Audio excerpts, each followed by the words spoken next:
70s. Tonight, partly cloudy, lows lower to middle 50s. Friday, a warm day, lots of sunshine, highs 80 to 83, getting even warmer for the weekend, highs 82 to 85. Hurry into JCPenney's biggest sale of them all, where the entire store is on sale. Get $10 off when you spend $25 or more with coupon.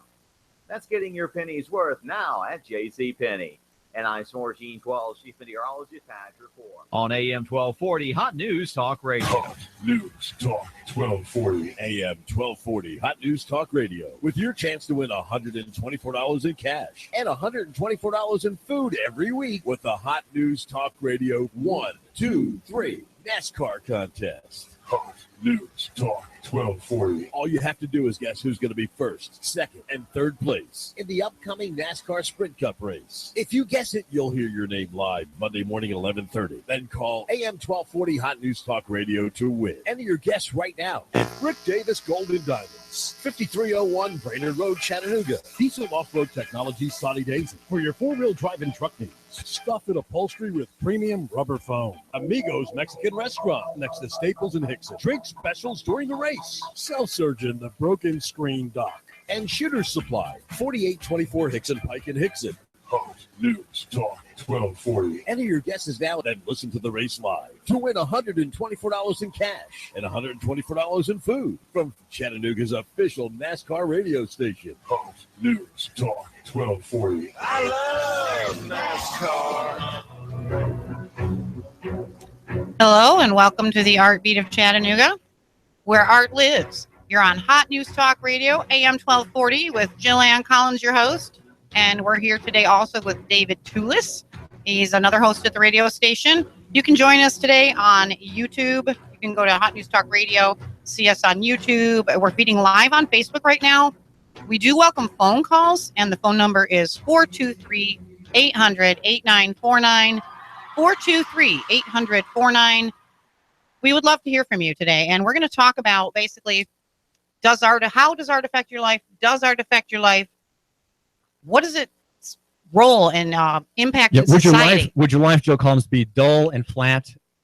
And would it be boring? Would you have less fruit in your life, less joy in your life, if you were living without there being art to look at on your walls, in your house, on your doilies, on your floor mats, your carpets, and in public? Yoga mats. You're asking me that question, David?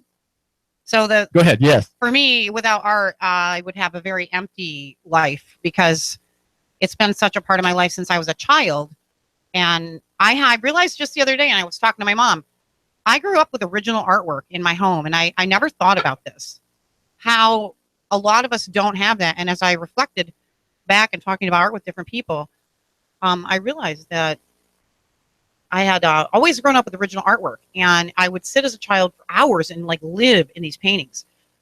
And for me, without art, without stacks of it in my house and all over my walls, and even at some of my friends' houses hanging because I don't have room for it all right now, I would find life boring, because to me, if I see a sunset or a scene, my mind is already painting it. So art, in effect, Joe Collins, trains you to see. It does. It trains me to see in that way. It trains me to see, yes, and I've always seen that way, though. When I see something, number one, I saw as a wonder of creation. I wish I was that master creator artist who created this wonderful universe. The beauty of it is what we're trying to represent and share as artists. Our heartbeat is, here we're connecting with this universe with beauty, feeling, emotion, society, and for me, it's an intellectual and emotional lifestyle that I would be barren without. Well, let's put it this way, Joe Collins, that art creates interiority. That is to say, the being of the interior life. It's not, your life is not just external. And I think it's an important distinction to make, because we have, as Americans, we are very pragmatic. We're very businesslike. We're always getting business. We're selling. We're producing. We're very concerned about the outward form of things. And so there's a lot of exteriority to people. In other words, their characters, their conversation, their social intercourse, if you will, is on the surface. And you're suggesting that art provides a greater blessing than exteriority. That would be that plus interiority, having an interior life, an interior being, where there's contemplation, there's thinking, there's dreaming, there's There's studying, of course. There's reading. I'd say reading is very important for our listener here at Art Beat of Chattanooga to do. Yeah, and as I said, we're here on the Art Beat of Chattanooga Hot News Talk Radio, AM 1240. We're talking about, does art impact your life? How does art impact your life? And the impact in society. We're going to also be talking a little bit about education and art and how it's being basically ripped away from society because of finances and funding for schools. And in my opinion, that means that the creativity of that person and of us as a society is going to be hindered. You asked about, does it create an internal world? It actually, like a writer, you're a writer, any form of art, dance, writing, music, it doesn't necessarily create it, but it is our form of taking that intellect and part of ourselves and getting it out into the world and sharing it. It's another method.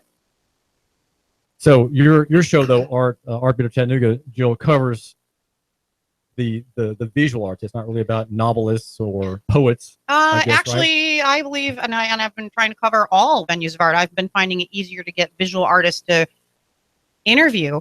But as far as if you're, listening or watching this on YouTube, if you're an artist of any form, music, I've had musicians on. I read 2 poems already on the air.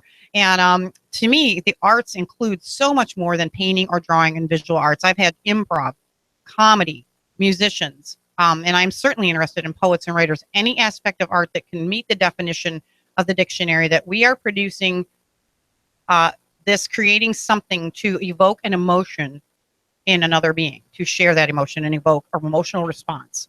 So let me ask you, Jill, why art is important in schools? Why teach children to paint or to mix colors or to view perspective, let's say? Why is that important? Well, I believe we're unteaching art. If we're not teaching it, we're unteaching it, because what child doesn't naturally go and get the marker and draw on the wall when they're 2? Or actually draw a circle of marker on their sibling's head?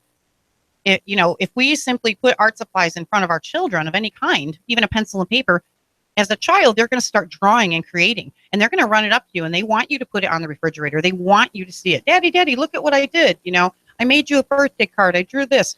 It's their already natural expression is present, and I believe we unteach it. And by about age 10, you'll see most children say, "Oh, I'm not good at that. I can't draw. I can't paint. I can't draw a stick figure." So they're taught somehow that you have to be specialized to do it. You can't just do it spontaneously of your own. Right. And, there's so much a broad spectrum of, say, visual arts. You've got abstract, you've got impressionism, you've got all the different mediums. You've got so many aspects that we could spend on naming them. The valid part is, do you enjoy doing it? Are you creating this out of your being? Like, if you're writing an article, David, you're saying what's inside of you, and your brain has intellectualized this, and you've thought about this and studied. The same thing with art. My whole life is a study of art. It's just, even though I may not know all the masters or all the terms, it's a constant thing that goes on in most artists and creative people, that it's literally a part of our thought process. Well, let me ask you this. Why should my listener and his 13-year-old student in school, or his wife, care about art if art is what you say it is, if art is just your personal expression, you're exorcising the demons, if you will, or expressing something that's a private and subjective state of mind or being? Why should he care about that? Well, that's a very, I have to stop on the exorcising the demons. For myself, art is certainly an expression of getting out things I may struggle with, my social views, my emotional or mental views. I have a painting called Survivor, and I wish I'd have thought to bring it. And it represents to me some very rough things from my past. Why would the parent be concerned that the children are not being taught the value of art and the techniques of art? Because if you look at society, you look at the Hunter Museum, you look at the art institutes all over the world, the Louvre, the Sistine Chapel, these things impact society so directly that we have history books and masters and museums all over the world. They're highly esteemed. These paintings are worth millions and millions of dollars. Why? Because they impact society. What you create as an artist, or what you respond to as a viewer, artist or not, it impacts society. That's just how it goes. So exorcising demons is part of what the artist does. It is a matter of expression. But I think the question I'm really getting to you to think about or respond is art simply the reflection of a subjective state, or is there something objective about the artist's work? Does he have a duty on the objective side of reality, that is to say, what's beyond any individual viewer or thinker or observer? Does the artist have a duty to something apart from his or her own internal thoughts and emotions? I don't think it's a duty. I don't think we can determine that and put that on any kind of artist. Today, now in society, you can have such a broad spectrum of, art that's actually experience art, or sometimes almost non-art where it's a blank slate, and that you can call anything art. The duty part, I think, is to be true to your art. Like, I'm not going to produce 25 paintings of a similar nature because a gallery wants them. I'm going to produce what I want to produce. And that's because I love it. I'm doing it for me, but I'm doing it in connection to the humanity, in connection to society.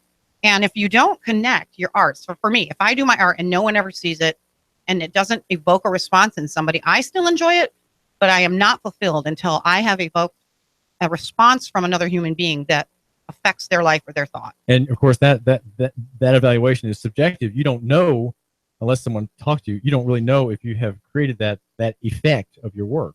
Well, that's the whole point in getting out there. How do you affirm yourself as an artist, Jill, if it's hard to know what people are doing in the absorption of your paintings? Well, there's being an artist, which can just be a natural thing. Like, I am a dog lover. I am an artist because I can't stop producing art. I am a professional artist because I've sold art throughout my life, and because I've hung in galleries or whoever, so there's levels. Anyone can be an artist and no one can tell you you're not. Like Sab, for instance, the radio tower, is art to him, and truly broadcasting is a form of art. She's talking about Confederate Mike. Yeah, Confederate Mike. Yeah, we try to bring him up from time to time. See if we can get him to call in. You never know. 423-800-8949, Sab, in case you don't know the phone number here. And anybody else, if you want to pipe in with your opinion on this, how art affects you, how do you feel about people taking art out of the school systems for the most part, and how do you think that's going to affect your children long term? Well, I like what you say, Jill, about art in schools.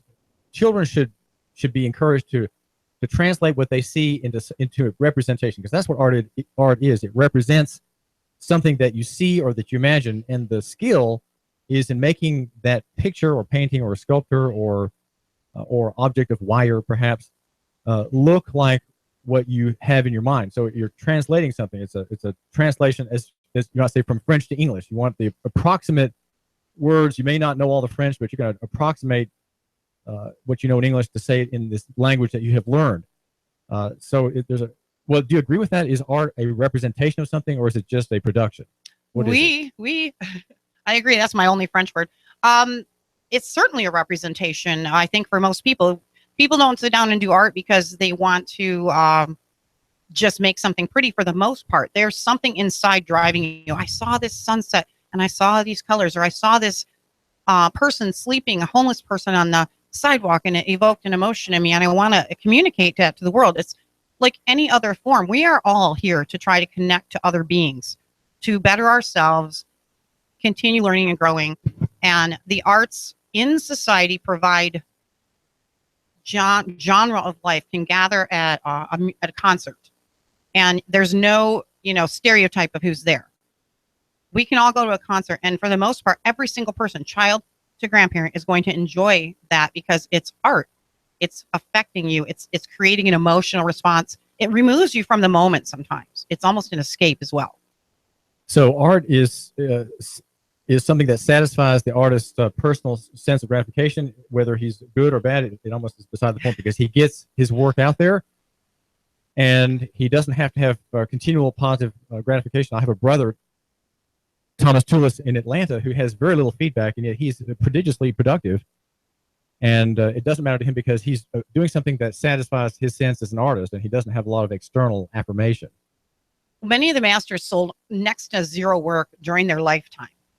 And these people are now renowned masters in history books with, paintings worth millions of dollars in museums and private collections.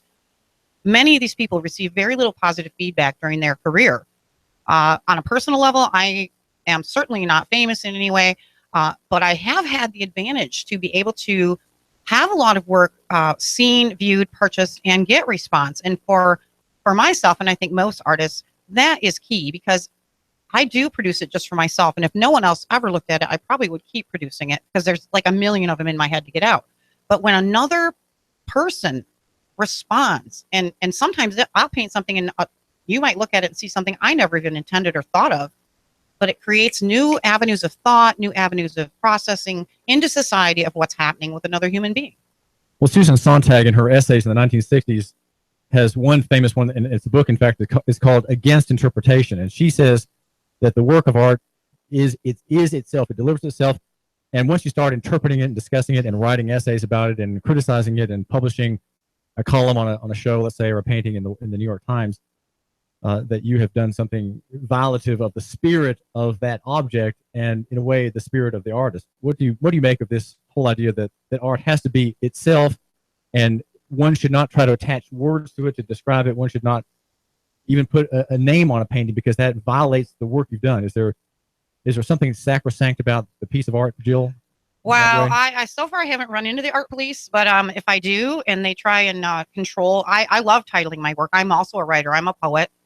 And it all goes together for me. The intellect, the painting, the titling, the color choices.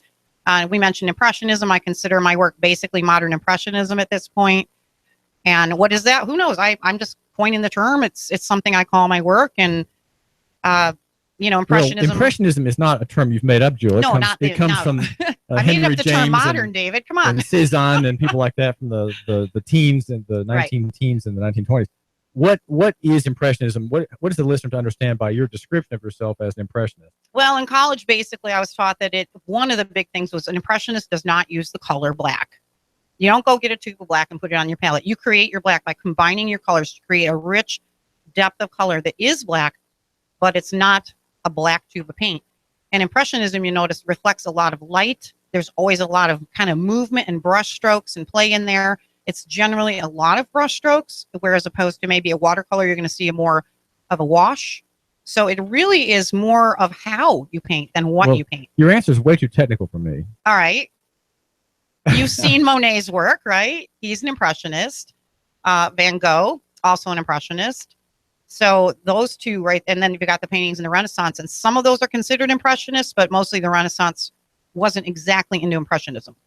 Well, I would offer as an explanation of your style, Jill, the idea that the Impressionist is trying to catch a fleeting moment. That was the thing that, and let me hold up. This is not an Impressionist piece.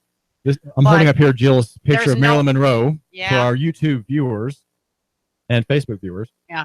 And this piece was done at 3 o'clock in the morning, like in about 10 minutes. I don't even know why I woke up and I had to draw this crazy thing. And it's not Impressionist. Why? That's a good question, David, because there is no black in here. It's done with a very dark blue, and there's actually not a drop of black in this piece. So I haven't decided if this would fall under Impressionism or not. You rarely see portraits of this nature in the history books of Impressionism. You see a lot more of scenes and people and more brushstrokes, busyness, starry night, etc. Well, I think what I was trying to say about Impressionism, I think there's an interest in the impression of the moment, and that's why you have in these famous Picasso and Cezanne and Poirot, I guess, paintings. I can't think of all the names of that school, where you have a scene and it's kind of blurry. It's kind of what you see in a glance, but then there's a glint of light on a goblet on a table, or the hat band of the man wearing the wife beater T-shirt there by the edge of the water. Or a flower with a little red speck. It's very detailed, and the rest is a blur. But the eye does, and that is the way the eye catches things on the impression. It sees something that's not that. If you stopped and looked, of course, the all-seeing eye of the artist, who if you were doing it in the Dutch style, he would see every detail in minute exactness. The Impressionists had the idea of movement, so the viewer is given the sense of quickly seeing something that's fleeting. Passing by, you can't capture it, but we've tried to capture it here, and it's this sense of moment, of urgency, of catching just that moment. And so you see the details, but then the general sweep of the scene. Yes, most Impressionist paintings are really a representation of light. You're capturing light and color, and that's why you see a lot of brushstrokes. And like David is saying, it's not something you're going to necessarily spend hours and hours over. Impressionism is very quick. Your strokes are fast. You're not overworking them. You're mixing on your palette and laying it down on your on your canvas. So there's something about swiftness in the production as well as the effect. Yeah, because if you overwork it, you're going to lose that impressionistic look of just that painterly style of the brush strokes, rapidly capturing the light. You know, I can do a very detailed photographic representation of something, or I can take some paint and just throw a few dashes of yellow down there and I've got sunlight. So that's kind of impressionism, deals a lot with light, movement, and like you said, capturing a moment in time, you know, a feeling. Here I am in this beautiful field and there's flowers, and you don't have to overwork it. If you step back about 20 feet from most paintings in a museum that are impressionist, you're going to see a whole different piece. Then if you walk up to it, it falls apart, almost pixelates. When you step back and view it, that's actually the proper, which is apparently the police. The art police are going to get me for that. But if you step back, it's going to come into focus in a whole nother way. Well, we'll have to get. We have some important messages, Jill, that you want of your sponsors that you want the listener to hear. And so we're going to get to the question. But let me throw a question at you about. It's about the idea of the artist. Is the artist producing to exorcise, if you will, to pour out from himself or herself for a secret satisfaction, something that is conveyed to unseen viewers? Right? You're doing your work, and you don't know who's going to see it, and in a way you don't care. But you're representing something, you're recreating something from your interior being on a canvas as you were a painter. Well, is that all? Or is there, the question I have for you is there an exterior standard of beauty? And if there is, are you bound by it? If there's not an exterior standard of beauty, a standard outside of any man, outside of you, outside of the viewer of your work, that in a way judges whether your work is powerful and beautiful. Is beauty a standard, Jill Collins? What's the short answer? Beauty's in the eye of the beholder. You can do a dark piece. I have some pieces that would be considered dark that represent some other avenues I'm moving toward in my life concerning women and abuse and breast cancer awareness and things. Beauty is in the eye of the beholder. There isn't a standard that you can put on someone to decide that, in my opinion. So, we've flown through our first half of the show, and there's a lot of things going on in Chattanooga. And today we're just kind of rolling, talking about art on a different level. And I want to visit the second half of the show a little bit more about education and art, society and art, and how it impacts us, and what's going to happen if we don't continue teaching our children. And find out if our library is fully or only partly socialist in its architectural design. All right, so we're going to find that out in the second half. So we'll see you. Thanks for joining us on Hot News Talk Radio, the Art Beat, Chattanooga. Don't punish your gun by leaving it in a corner. Shoot it, sell it, or just toss it. Okay. Don't toss it. Make money with it. Shooter Supply and Indoor Range, the hottest gun shop in town, finds buyers for your extra firearms. Put cash in your pocket today. Are ARs cluttering your closet? Rugers rusting in your rec room? Shooter's Supply and Indoor Range in Hickson will take your firearm and put it on consignment. To you, that means no money out of your pocket with a small fee when the gun sells. Larry at Shooters has got an online store. He's licensed to ship anywhere. It's as if Shooter Supply were giving your billfold cover fire. Get the biggest number of bucks from the smallest Derringer to the longest Barrett. Maximum price, shortest time. What a great deal. Shooters-range.com. Shooters-range.com. That's shooters-range.com. Check with Larry. Wars come and go, but my soldiers stay eternal. Now you can listen to Hot News Talk Radio anywhere, streaming live at Noogaradio.com. That's Noogaradio.com. Hot News Talk 1240. Tom, late again? What's going on with you? I know. I'm sorry. It's my dog. What do you mean? Well, with the kids in school, me and my wife working, Baxter's become destructive. He's a little depressed. I'm walking and playing with him in the mornings, but it's just not working. Know what I do? I take him to the Inn at Wolf Teeper. It's boarding and grooming, but also doggy daycare. Dogs get to play together all day. It has large play yards, a swimming pool, play area indoors. You can even use your smartphone to peek in on them, like a webcam. Check out wolfteeper.com.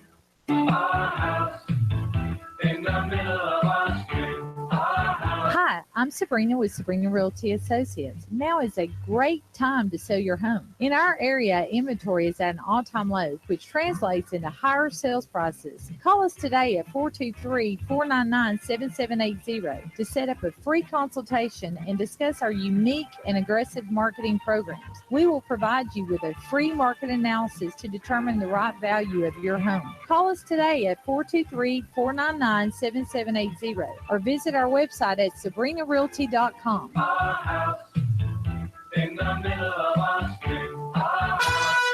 Cash, cash, cash, and more cash. Rick Davis has the cash when you sell gold, silver, diamonds, rings, and jewelry. Sell Rick your precious metals today and lock in your price. Hey, Rick Davis will trade your cash for shiny, brilliant, and heavy gold. Gold cheaper now by $100 an ounce. Join the Rick Davis Silver Bonanza too. Price is so low, the Lone Ranger is bound to gallop in, Kimosabe. Hey-ho, silver, away!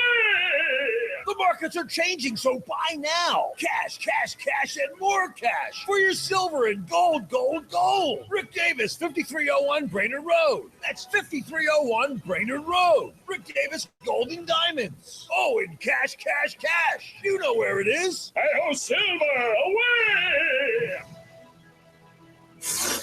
You give us 12 minutes and 40 seconds, we'll give you Chattanooga and the world. News Talk 1240. Hot 1240 Hot News Talk Radio with your Hot News Now update. A grisly motorcycle crash claims the life of one Ringgold man in Bradley County. A Collegedale police officer says he saw the motorcycle traveling 80 miles per hour down the highway. It was a 45 mile per hour zone, and the policeman gave chase, but it was too late. He saw the man on the motorcycle fly over the handlebars and splat onto the street. He was taken to the hospital where he died. Two men were minding their own business on Shepherd Road walking down the street when gunshots rang out from a passing car. They realized they had been shot themselves in the legs and groin. They were driven to the hospital by a friend. Police arrived on scene and have not found a suspect. He's believed to still be on the loose. The victims didn't see enough to give a description. Two witnesses have refused to testify in a murder case before Judge Barry Steelman. They say they fear that they would be outed as snitches and killed. They are the only two men besides the perpetrator who saw a man be shot in his house in the head, left to die in a pool of brain matter and blood. If it's going on in the Tennessee Valley, it's going on Hot 1240 Hot News Talk Radio. Any spotty showers will push off to the east through your afternoon. Some lingering clouds, otherwise warm highs upper 70s. Tonight, partly cloudy lows lower to middle 50s. Friday, a warm day, lots of sunshine, highs 80 to 83, getting even warmer for the weekend, highs 82 to 85. Hurry into JCPenney's biggest sale of them all, where the entire store is on sale. Get $10 off when you spend $25 or more with coupon. That's getting your pennies worth now at JCPenney. And I'm Gene 12, Chief Meteorologist, had your report. On AM 1240, Hot News Talk Radio. I'm blowing everything up. We're starting over. I'm doing a new show. I want guys who push it to the middle of the table and go over the top. Take a risk, fail miserably. I'm right, and I'm not wrong, and I'll never back down. Conflict works. Allow it. It's The Herd with Colin Cowherd. Right here and everywhere. Noon Eastern. You give us 12 minutes and 40 seconds, we'll give you Chattanooga and the world. News Talk 1240.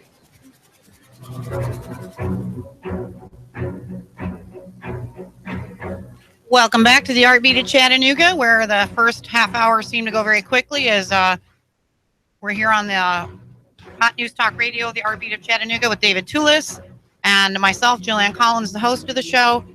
We like to talk about all things art here, and that can be music, dance, writing, even we're having a little architecture discussion over here.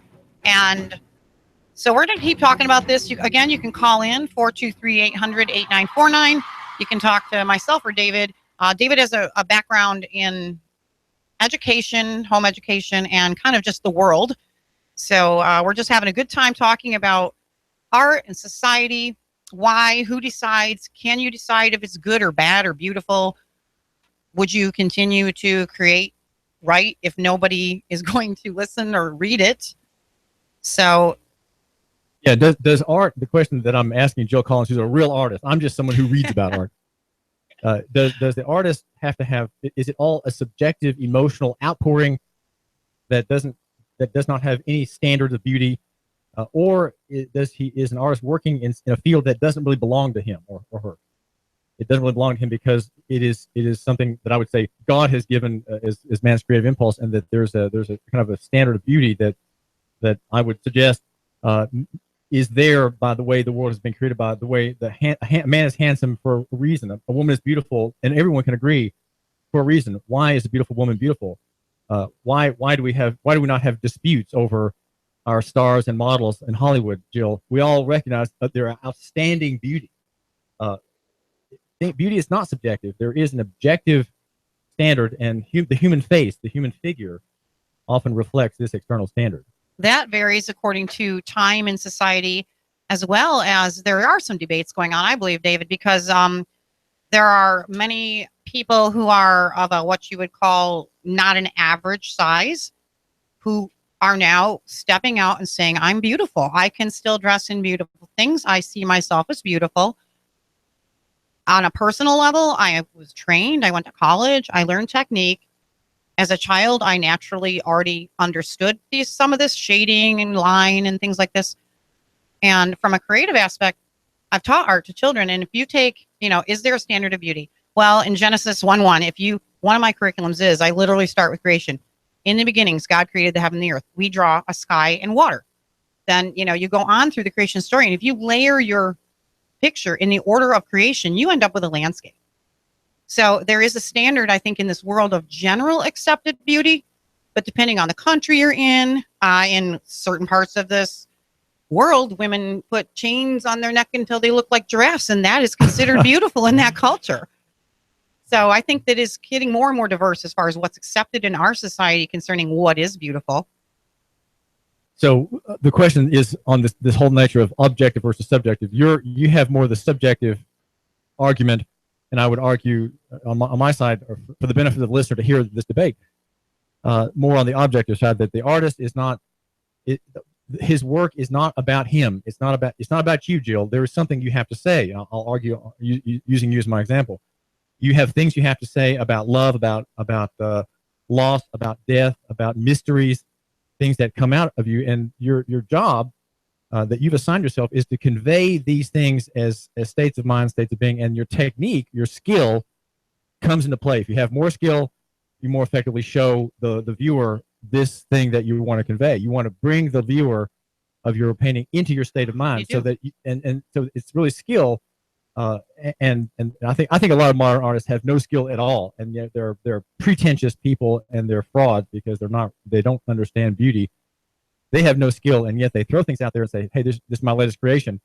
Have at it." They're not conveying what they think they're conveying. So you may not perceive that, and I have that same experience at times when I would attend an art gallery or art opening, and I would look at the piece and think, "Why didn't I paint 25 of those and get that much money for that?" And I may not respond to it, but somehow others are. So that's where the subjective objective comes in. We're so diverse as a people, and what we respond to in beauty and pain. What is literature and art without pain? What is that without conveying the human condition? Be it beauty or pain or illness, love, heartbreak. Most songs, it seems, are about heartbreak. So art can be dark, it can lift, or it can bring you to that place in your soul where you're in that dark, quiet place. And maybe you don't even want to talk to anyone, but for myself, I want my work to be perceived as attractive, beautiful, and desirable. I see life in color. And you want the viewer to see that work in those same terms. I would prefer it, absolutely. To me, that's where I will continue to work. It's kind of funny. You said that I signed myself this. I didn't. I can't stop. It's, sometimes it's almost a burden. It's like I really have other things to do in life, but I cannot get this off of my plate in my mind and heart. I have to continue producing this series and that series and saying what's inside. And that's the art part of the Art Beat of Chattanooga, where I don't restrict it to, in my mind, only visual arts. That's only a portion of how art is affecting society. So let's go back to this thing about education and arts, including music, band, all of this. When you look back at it, we put a lot of money into sports. It gets a lot of attention. What's going to happen to society if we do not allow the natural artists like myself, who that was always what I had going on, to view that and to utilize it? Through my entire life, I've used art in every aspect of my career, raising my children, everything that I do. It relates back to art somehow, and it's always helped me into the next level of my life. Well, I think perhaps, Jill, your definition of art is too generous, where you think that you think that jars of skin cream and yoga positions are art. I'm going to have to defer to you on that one. The part about yoga that is art is that it literally, these people are creating an art of themselves, loving themselves, the physical part of it, and it does create emotion and support. And I wouldn't want to restrict that and take yoga out of the mix. I mean, I do my original painted yoga mats. Is that art? It certainly is. I do yoga on them. Is that art? It feels like it when I'm mastering something that I haven't mastered before. The art of training my own body. There's the gymnastics, there's the Olympics, there's things in the Olympics that are an art form, figure skating. All of these fall into that category under my umbrella of what I want to talk about. Well, I guess my definition of art, Jill, is much more doctrinaire than yours. I would say that that's shocking, David. I can't believe it. David Tulis is doctrinaire on something. Well, I would say that art is a like I say, it's a representation. It's not a jar of skin cream with a nice label. That's not art. And yoga, nude, or otherwise, I would say that's not art either. That's expression. That's exercise. That's personal effect. That's physical fitness.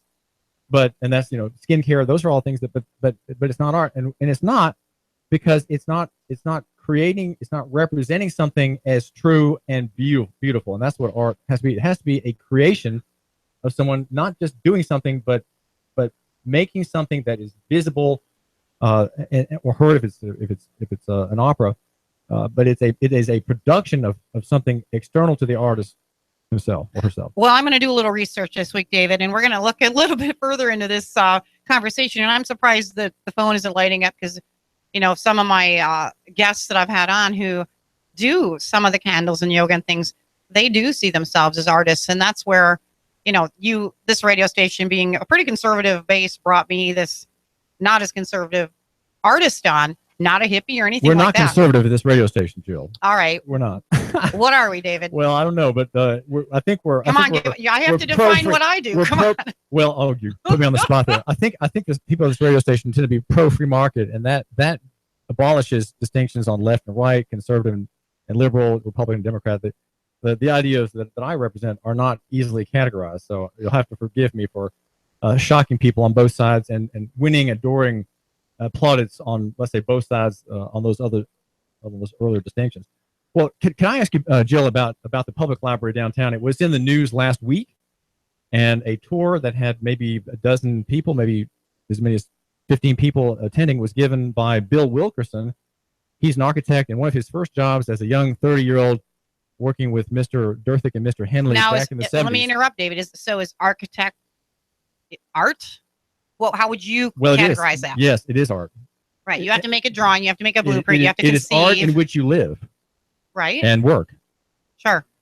Well, have you been to the public library? If so, what is your impression downtown, Jill? I have been there. It's been a while. And it's interesting, as we were discussing it, I thought, now, why haven't I visited many, many times, and over the years, I love libraries, and I actually have not been to the Chattanooga Library more than a couple times. And I think it may have to do with what you brought up, David, that the structure itself doesn't feel inviting to me. I don't feel windows. I don't feel invited. When I'm used to going in and there's a lot of windows, you got some places for your kids to sit, and you feel interactive and connected. So I have to actually evaluate that now that you brought that up. I'm glad you're going to do that, and I'd like to have your opinion next time we get on together. If you invite me on your show, Jill, if I don't offend you too much or don't offend the listener too much, you can have me back. But we talked with Bill Wilkerson, he's now a main and very established and a grading architect of Chattanooga, has been involved in many projects at Durthick, Henley, and now Wilkerson. His name's attached. And the reason that the story caught the event he had of explaining the history of the library and its architectural ideas was that I wanted to understand what I'm supposed to feel and think going there.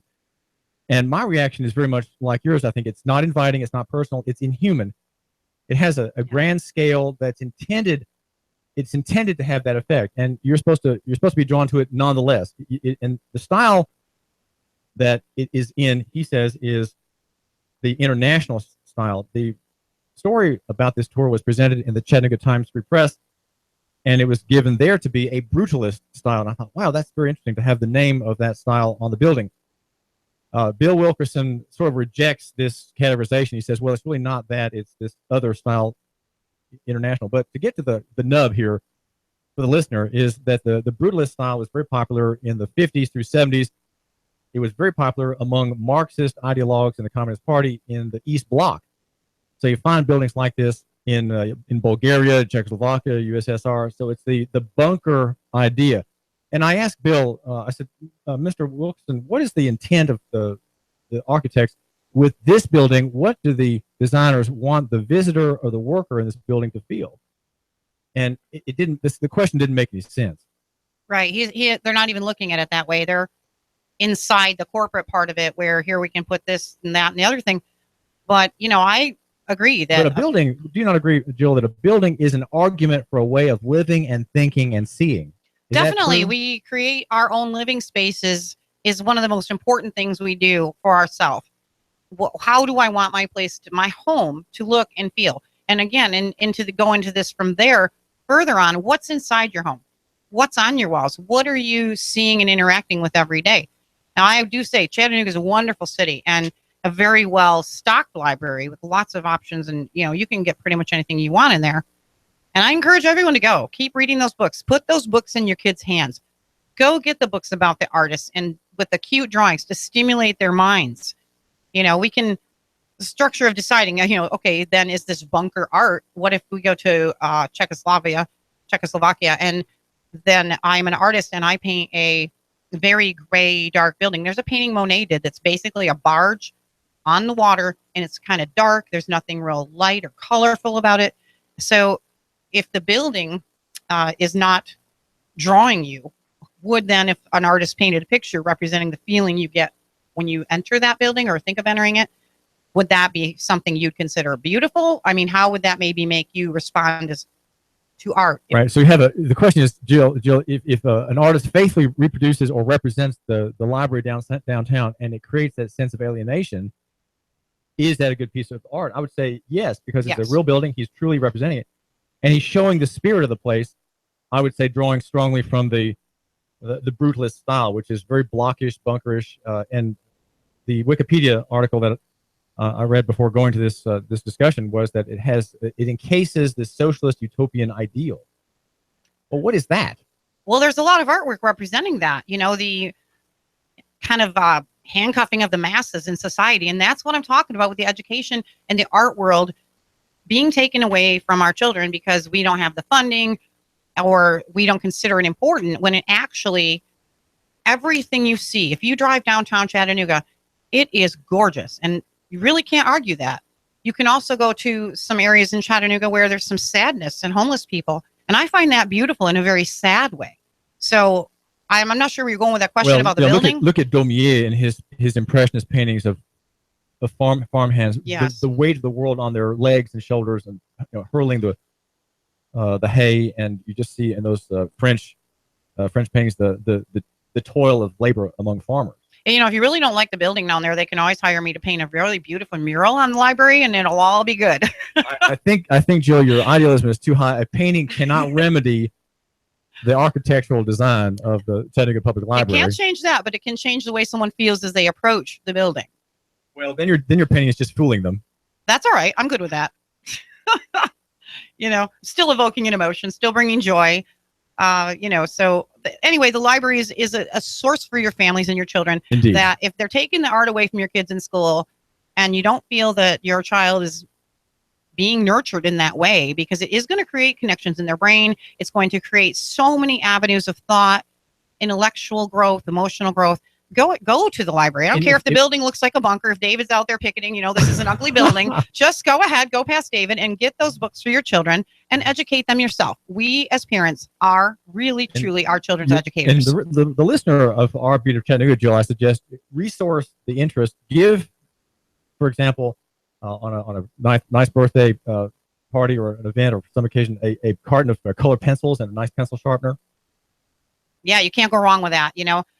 We all know nowadays we're all on our phones, adults, children, everything. And there's a lot of electronic art being done, and it's beautiful and it's valid. I'm old school with art. I got to have my paintbrush, my pencils. And I agree that you give, like I said, when you give your children art supplies, even a crayon or a pen and a paper, they light up. If they're under the age 10, they're pretty much going to draw something if you hand them a pen and paper. So it's a natural part of us that I feel is being untaught as we're moving forward in society. You're not good enough. And this is where you and I get this conversation about whose perception makes us an artist. It's my perception. If no one else agrees with me that I'm an artist, and I am an artist, I'm still an artist. You know, no one can change it. I can't be a professional artist if nobody wants to view my work. But we can't stop anyone from being an artist. Do you ever pay attention to your prospective viewer, Jill? Do you ever change what you do, or do you do something or not do some other thing because a viewer may not accept it or may not approve of your work? Never, right? I don't change it because of that. I do listen to input or reactions people may have during the creation of a piece. If somebody sees something or something, you know, an intellectual conversation, like if you're writing something and you're having a conversation and it triggers a thought, I'm absolutely going to go there and let that build into my piece. I'm actually not in a lot of galleries because I'm a little bit of a rebel and I paint naked people. I mean, so that's not that accepted in Chattanooga, even though you can go back through history and in the Sistine Chapel, there's naked men all over the ceiling, and that's okay. But today, to try and get work like that into society, into a lot of communities, it's somehow uncomfortable. And I really don't understand that. I have a daughter, Abigail, who has a studio in New York and who's now living above a cafe in a little town in Holland, Culemborg. And she's a painter and a sculptor. And she's learned a great deal by studying naked men and women of all sorts of bodily comportment. It's a rough job, but someone's got to do it. You know, you just, as an artist. So there's life drawing going on right here in Chattanooga, and it's very reverent and respectful. There's nothing naughty about life drawing. You know, we have to learn to draw the human figure. Yeah, if you're an artist drawing a human figure, if you're a man and you're an artist and you're drawing a woman, it's not erotic. Even though you're seeing her privates, it's not an erotic situation. Yeah, it is true. And the artists that are doing it, you know, unless you have a problem. Well, we're all human, you know, but the true art form, the true artist who is attending a life drawing course is seeking to grow and learn to better express what they wish to say about humanity, about society, and about their own view. You know, that's really what it comes down to for most artists, I think, is what is your view? You know, when you say, would I change something? Because if someone commissions me for a painting and I'm okay with it, I may make small adjustments that they want. More than likely, though, I'm going to say, okay, I have because artistic they're not license. essential or crucial. Yeah, the but point that's of the never painting. happened. I mean, I you know, I've just usually will produce the piece and that's it. You know, so. Do you have patrons, Jill? I do. And what do patrons do for you? Well, I have a patron who has helped me financially with my work, has supported me. We've produced a book together. There's been a long-term support there. You know, even sometimes if I needed money to get an entrance into a show or something, that was provided. And it's a true patron relationship like they used to have in way back in the 1600s, you know. So the big patrons in the time of Michelangelo were the popes. I'm open to more patrons, you know, but mostly, you know, I just would. Well, Jill, tell me what your website is. I don't think I've been there in a long time. That's because I never go on it either. either. Wants to know. I rarely go on it. VanguardArtistry.com is my website, and it's a small sampling of my work because I am not that interested in posting on there because I'm so busy creating. I do show on and off in Chattanooga. Currently, I am producing a show that I plan on utilizing to promote breast cancer awareness and to support women who have had surgery for breast cancer. And I'm not going to get into that whole thing, but I'll bring some pieces again. David showed one of them a few weeks back or a couple months back. So, and next week I'm going to bring Survivor because we're talking about art and the feeling of art. Survivor is what was probably be considered a dark painting. And I have to know, because David's show is right before mine, Nooganomics. Do you think next week, you know, I'm going to ask you, do you think Survivor is, how do you react to it? I don't even have to ask you, do you think it's beautiful? What do you see this painting as? So next week we're going to have that on there. At least maybe be able to have David come in and answer that question. Jill, thanks for having me. Thanks a lot for joining us on the Art Beat of Chattanooga. And go to that bunker building down in Chattanooga, that library. Get your kids some art books and just have some fun. Have a wonderful day. Thanks so much.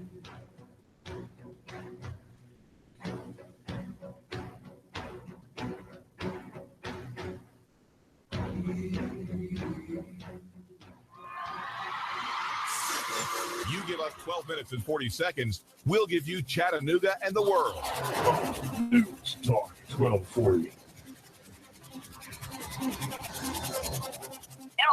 Listen up, y'all. Ben Phillips, Home Rate Mortgage, 805-9100.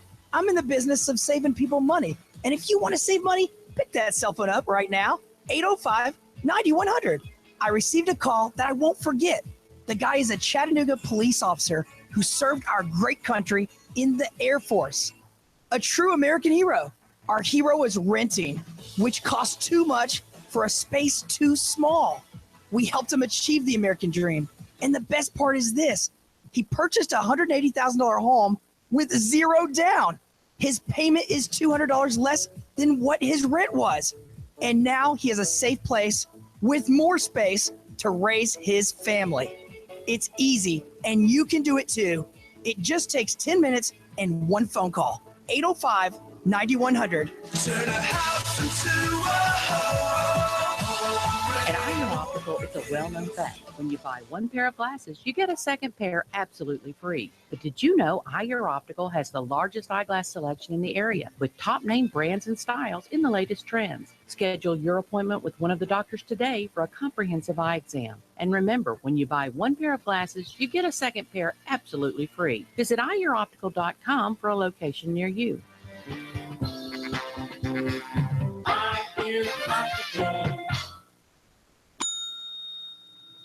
Bill's Smoke Shop in Saudi Daisy has everything to please your good taste. It's across from the Hardys in Saudi Daisy. Come visit Bina.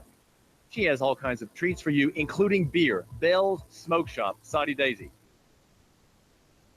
Here comes Dale Earnhardt Jr. He's got third. He's going for second. Earnhardt going for the lead. The NASCAR Sprint Cup Series is on the Motor Racing Network. Fox News Talk 1240. Hear it live on the Motor Racing Network, the voice of NASCAR. Check it out live on Chattanooga's official NASCAR radio station. Fox News Talk 1240. Charge! Get back there, you dang Yankee! Great pointy toads. I'm up north.